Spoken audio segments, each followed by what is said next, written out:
The next step I need to do is create an existing grade surface container. Now you may be wanting to create a proposed surface, and that's fine, but basically this second step involves creating a surface container.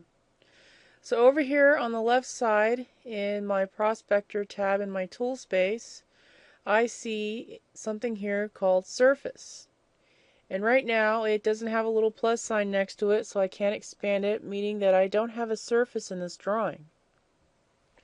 So what I'm going to do is I'm going to create a container that will contain my surface.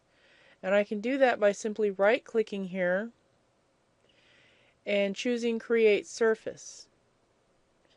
And this Create Surface window should open. Now I'm going to want my surface to be on its own layer, because there may be instances where I want to freeze my surface so I can't see it and look at other information. Now if I have it all on CTopo and there's a bunch of other information that goes on CTopo, it makes it a little bit difficult to isolate information visually. So I'm going to go ahead and click on this button to the right side. Just going to drag this window over here to the right so that you can see the entire window.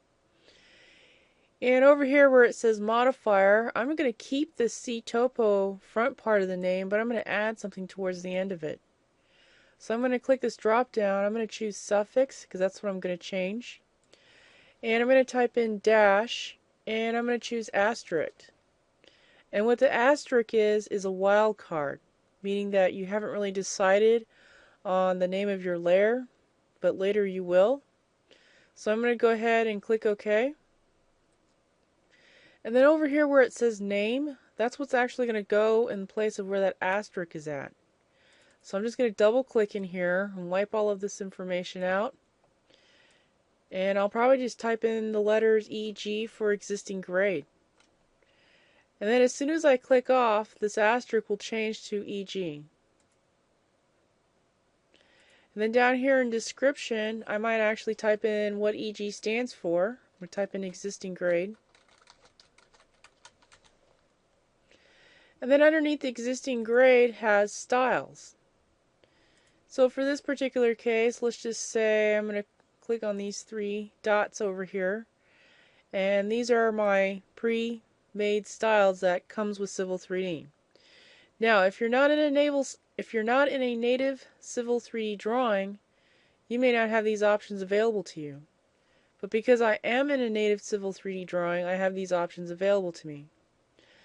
So for now, I'm going to choose contours and triangles. And I can always change this later. So I'm going to go ahead and click OK. And where it says render material, I'm just going to leave this at default. So what I've done thus far is I've created a layer to put these on. I didn't want them on the default layer, but I did keep the front part of my layer name. I've given my layer a name, a description, and I assigned a style to it.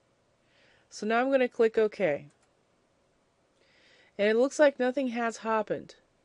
But something has actually happened, because if we go over here to the Prospector tab and we expand surfaces, we see now an EG in here. This means that we have a surface container.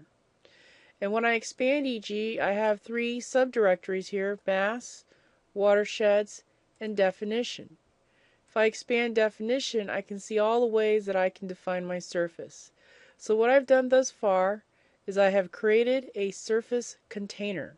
There's not a surface in my container, it's just a container where I can begin to define my surface.